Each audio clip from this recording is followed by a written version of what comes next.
नमस्कार, मैं वेंकट सुब्रमण्यम। साथियों, यह मेरा ऑफिशियल चैनल है जिस पर मैं आप सभी को बिहार से जुड़ी हर जरूरी और अहम खबर पूरी जिम्मेदारी और गहराई के साथ पहुंचाता हूं। अगर आपने अभी तक इस चैनल को सब्सक्राइब नहीं किया है तो बिहार से जुड़ी हर बड़ी, सटीक और भरोसेमंद जानकारी पाने के लिए अभी इसी वक्त सब्सक्राइब कर लीजिए। बेल आइकन जरूर दबाइए, क्योंकि यहाँ आपको आधी अधूरी नहीं बल्कि पूरी तस्वीर दिखाई जाती है, वह तस्वीर जो अक्सर पर्दे के पीछे छिपी रह जाती है। बिहार की राजनीति में इस समय जो हलचल मची हुई है वह किसी सामान्य बयान या चुनावी आरोप प्रत्यारोप तक सीमित नहीं है। यह मामला अब सिर्फ राजनीतिक बहस का विषय नहीं रहा, बल्कि सत्ता, प्रशासन, समाज और आम जनता के बीच गहराई से उतर चुका है। पटना से उठी धीमी फुसफुसाहट अब दिल्ली के सत्ता गलियारों में साफ सुनाई दे रही है, और जो संकेत सामने आ रहे हैं वे किसी छोटे बदलाव की नहीं बल्कि एक बड़े और ऐतिहासिक निर्णय की आहट दे रहे हैं। चर्चा उस फैसले की हो रही है जिसने पिछले लगभग 10 वर्षों से बिहार की पहचान को एक विशेष दिशा दी थी। सूत्रों के हवाले से जो जानकारी सामने आ रही है वह चौंकाने वाली है और सोचने पर मजबूर करती है। कहा जा रहा है कि बिहार में लागू यह पाबंदी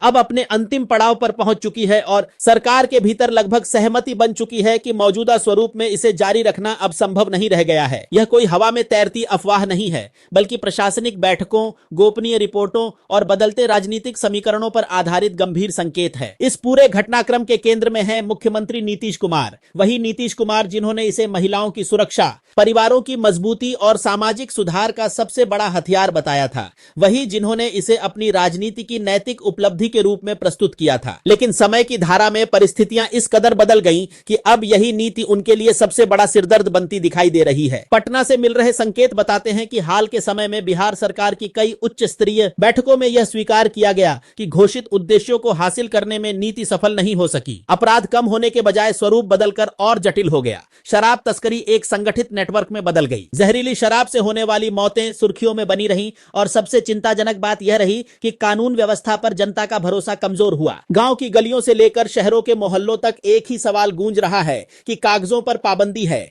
लेकिन जमीन पर हकीकत कुछ और है। शराब पहले से अधिक आसानी से उपलब्ध है, फर्क सिर्फ इतना है कि अब वह अवैध है, महंगी है और कई बार जानलेवा भी साबित हो रही है। जिनके पास संसाधन है वे महंगे रास्तों से व्यवस्था बना लेते हैं, लेकिन कमजोर तबका या तो जेल की सलाखों तक पहुंचता है या जहरीले मिश्रण का शिकार बनता है। यही इस नीति की सबसे बड़ी विफलता उजागर होती है। जिस कानून को सामाजिक समानता के नाम पर लागू किया गया था वही सामाजिक असमानता की प्रतीक बनता दिखा। अमीर और गरीब के बीच दूरी और बढ़ी। कानून का भय अपराधी तंत्र पर कम और आम नागरिक पर अधिक दिखाई दिया। सरकारी आंकड़े भी अब यह छिपा नहीं पा रहे कि हर वर्ष हजारों करोड़ रुपए का राजस्व राज्य को नहीं मिल पा रहा। यह राशि शिक्षा, स्वास्थ्य, सड़क और रोजगार जैसे क्षेत्रों में लग सकती थी, लेकिन अब अवैध नेटवर्क के हाथों में जा रही है। वित्त और गृह विभाग के भीतर भी यह प्रश्न उठने लगा कि क्या यह नीति राज्य की अर्थव्यवस्था को भीतर से कमजोर कर रही है। दिल्ली तक भेजी गई रिपोर्ट ने भी उच्च स्तर पर चिंतन को जन्म दिया। प्रधानमंत्री नरेंद्र मोदी को राज्य की वास्तविक स्थिति से अवगत कराया गया। बताया गया कि न तो शराब खत्म हुई और न ही अपराध, बल्कि अपराध का ढांचा और संगठित हो गया। पुलिस और तस्करों के बीच जटिल नेटवर्क बन गए जिन्हें तोड़ना कठिन होता जा रहा है। बताया जाता है कि प्रधानमंत्री ने स्पष्ट किया कि ऐसे निर्णय राज्यों के अधिकार क्षेत्र में आते हैं,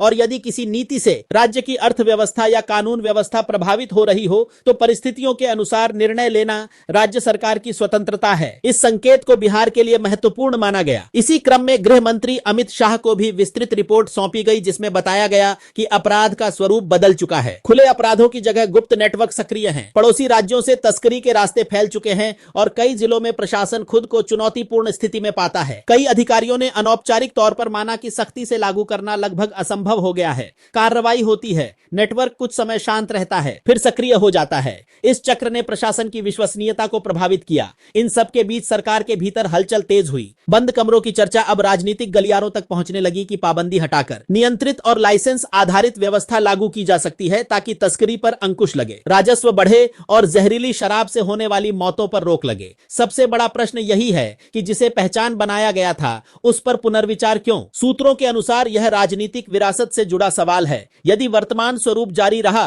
तो इतिहास इसे असफल सामाजिक प्रयोग के रूप में दर्ज कर सकता है। करीबी सहयोगियों का मानना है कि घोषित सपना और वास्तविक परिणाम में अंतर स्पष्ट हो चुका है। जेलें भरी, गरीब तबका प्रभावित हुआ, असंतोष बढ़ा और अब निर्णय की घड़ी सामने है। यदि सरकार आगे बढ़ती है तो रास्ता कैसा होगा? संकेत हैं कि जल्दबाजी नहीं की जाएगी, बल्कि नियंत्रित,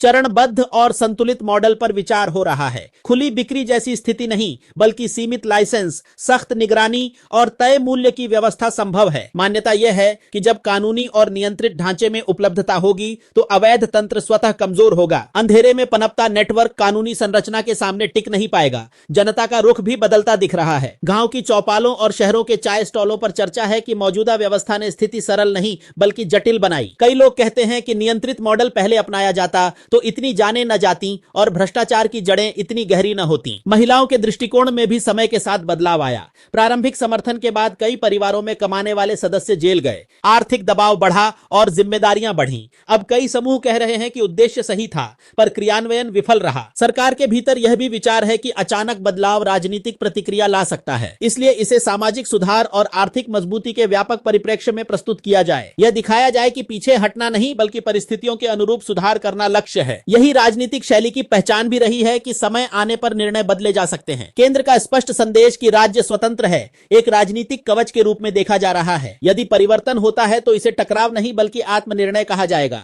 विश्लेषकों का मत है कि यह छवि को नए सिरे से गढ़ने का प्रयास भी हो सकता है। यह संदेश देने का कि जमीनी सच्चाई के अनुसार निर्णय लिए जाते हैं। यदि परिवर्तन हुआ तो इसे साहसिक कदम माना जाएगा। इसका प्रभाव बिहार तक सीमित नहीं रहेगा। अन्य राज्यों में भी बहस तेज हो सकती है कि पूर्ण प्रतिबंध व्यवहारिक है या नहीं। बिहार एक उदाहरण बन सकता है कि अच्छे इरादों के बावजूद यदि नीति जमीन पर सफल न हो तो उसे सुधारना ही समझदारी है। जनता की उम्मीदें ऊंचाई पर हैं। प्रश्न उठ रहे हैं कि क्या नियंत्रित बिक्री वास्तव में लागू होगी? क्या दाम तय होंगे? क्या तस्करी पर अंकुश लगेगा? क्या जहरीली घटनाएं रुकेंगी और क्या व्यवस्था में पारदर्शिता आएगी? आधिकारिक घोषणा भले शेष हो, लेकिन हलचल स्पष्ट संकेत दे रही है कि बड़ा बदलाव निकट है। तैयारी जिस स्तर पर है उससे प्रतीत होता है कि निर्णय की दिशा तय हो चुकी है। यदि ऐसा होता है तो यह केवल बिक्री की बहाली नहीं बल्कि एक बड़े सामाजिक प्रयोग की समीक्षा और सुधार की कहानी होगी। बिहार एक नई दिशा में कदम रखेगा और नेतृत्व नई पहचान के साथ सामने आएगा। अगर आप चाहते हैं कि ऐसी हर गहरी